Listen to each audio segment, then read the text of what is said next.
আজ আমি গরিব বিলা চৌধুরী সাহেব দাম দিল না। চৌধুরী সাহেব আমাকে থাপুর দে আর ই করবো। আল্লাহ তুমি একদিন এই চৌধুরী সাহেব বিচার করিল। আল্লাহ তুমি একদিন আমার ই করে দিও, আমি চৌধুরী সাহেবের জবাব দিতে পারি, একদিন দাঁত ভাঙার জবাব দিতে পারি। ইনশাল্লাহ তুমি সহায় থেকো। এই যে ছাগল আছে না, এই ছাগলকে ফেলে তারপর ওই মাচায় উঠাবে, বুঝলি কি বললাম? আচ্ছা ঠিক আছে, আমি আপনার সব কাজ করে আপনাকে দেখাচ্ছি। বাচ্চা মনে রং লাগছে, আবার কাজে বাসি নিয়ে যাচ্ছে। কৃষ্ণ বাপ আবার রাধে বাপ, সুযোগ পেলে আমার গাছের শাখায় বসে আবার বাঁশি বাজাস না।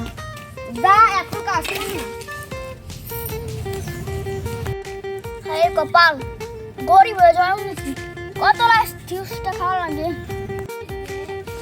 তাড়াতাড়ি এগুলো কাজগুলো করে নি, নাহলে চৌধুরী সাহেব এসে আমাকে সেগুলো না পারতে দেখে তখন তোমাকে রাগ করে লাস্টিউসটা দিতে পারে। কিন্তু বাচ্চা আবার জিরাইতে আইছো, সাথে কি জোর নাই? সব আমরা গরিব বিলে কি, আমরা মানুষ না। না, তোরা হলো কুকুর বেলার নতুন ভিখারি বাচ্চা রে, নাই দিলে মাথায় উঠোস। জুতা কখনো মাথায় ওঠে না, এই জুতা পায়ের নিচেই থাকে। তোরা ওই জুতার সব বিষয় ভুললো। মেম সাহেব আপনাদের অহংকারে একদিন পতন হবে ইনশাল্লাহ। বাচ্চা আবার বড় বড় কথা বলিস।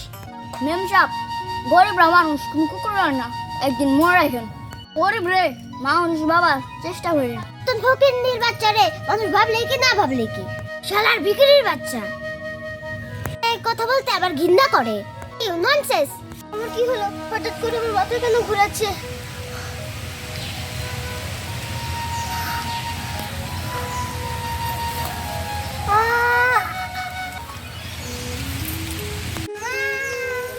ওখানে তো মেম সাহেব দিকে পড়ে যাচ্ছে।